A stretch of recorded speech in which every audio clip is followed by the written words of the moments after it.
Au nom de Dieu, le très gracieux, le très miséricordieux. Dieu Tout-Puissant nous a dit dans son Saint Coran Surat Al-Imran verset 19 que la religion avec Dieu est l'islam. Et l'islam est un mot qui signifie abandonner le volonté à Dieu. Et tous les messagers d'Adam à Noé, Abraham et Jésus jusqu'à Muhammad, que la paix soit sur eux, étaient musulmans et ne nous a pas invités sauf à l'islam, c'est-à-dire à abandonner la volonté à Dieu, l'unique, et dans le verset de la sourate Al-Baqarah, 79. Qu'est-ce que cela signifie? Malheur à ceux qui écrivent le livre avec leurs mains et disent ensuite cela de Dieu pour acheter un petit prix avec lui. Quand Dieu envoie un messager, il envoie un livre d'instructions mais avec des changements de temps de passage par fabrication et distorsion, jusqu'à ce qu'il envoie un nouveau messager et un nouveau message. Cette affaire a continué à se produire avec le temps jusqu'à ce qu'il envoie le dernier message au dernier messager Muhammad, que les prières et la paix de Dieu soient sur lui, qui est le Saint-Coran. Et il nous a dit qu'il préserverait ce Coran de la distorsion, et c'est ce qui s'est réellement passé et personne n'est venu et n'a contredit cela parlé plus tôt. La plupart de ceux qui ont essayé de le nier, y compris les athées, les juifs et les chrétiens, ont embrassé l'islam. Et maintenant les médias sociaux regorgent d'histoires de ceux qui sont entrés dans l'islam de l'Est et de l'Occident en voyant le Saint-Corps. Un qui a permis à l'Occident de voir clairement l'islam. Et il y a des nouvelles que la plupart de la population mondiale sera musulmane avant la destruction de la terre. Et cela est évident dans l'énorme croissance du nombre de musulmans à l'ère d'Internet. Le prophète Muhammad, que les prières et la paix de Dieu soient sur lui, nous a dit que Dieu Tout-Puissant avait envoyé 125 000 messages et avant lui, et seulement 25 d'entre eux ont mentionné le Coran. Il a envoyé chacun d'eux au même moment et dans les mêmes circonstances où il était né, ce qui change avec le temps.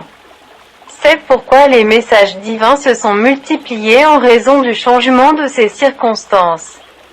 Et Dieu Tout-Puissant nous a informé il y a 14 siècles que le Coran est le dernier message et que Muhammad est le dernier des prophètes. Et il s'est produit là où aucun messager n'est venu après lui ou un autre livre. C'est pourquoi toutes les personnes dans le monde doivent suivre le dernier message qui est le Saint-Coran. Fin. Abonnez-vous et suivez les prochaines vidéos.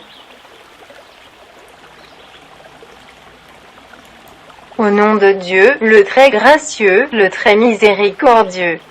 La dame athée britannique a dit, est-ce que ce que le Coran apportait d'informations était réellement présent dans les vieux livres? Et qui Dieu a-t-il créé? Dr. Zakir Naik a dit, je suis d'accord qu'il y a des informations mentionnées dans les livres les plus anciens, mais ce n'étaient pas des faits prouvés. Exemple. Les philosophes grecs croyaient que la Terre est ronde, mais ils ont mentionné des centaines de choses fausses, y compris que la Terre est le centre de l'univers et c'est faux, alors comment Muhammad, que Dieu le bénisse et lui accorde la paix, choisisse des informations correctes, c'est impossible. Il y a des centaines de choses qui n'étaient que de simples spéculations et qui n'ont pas été scientifiquement prouvées au temps du noble Coran. Alors, comment le Coran vient-il et choisit parmi eux les bonnes choses par hasard? La coïncidence peut se produire une fois, mais pas des centaines de fois. Et personne n'est autre que le Créateur, dont les mots sont corrects. Et la réponse à la deuxième question, depuis la création de Dieu je dis, chaque créature a un créateur, et par extension Dieu le Créateur n'a pas de créateur. Exemple, mon ami Jean est entré à l'hôpital et a ensuite donné naissance à un bébé, est-ce que l'enfant est un homme ou une femme? Bien sûr, il lui est impossible d'avoir des enfants en premier lieu. Donc cette question est complètement illogique. Avec la même logique, nous disons que puisque Dieu Tout-Puissant est le Créateur, il n'est pas une créature.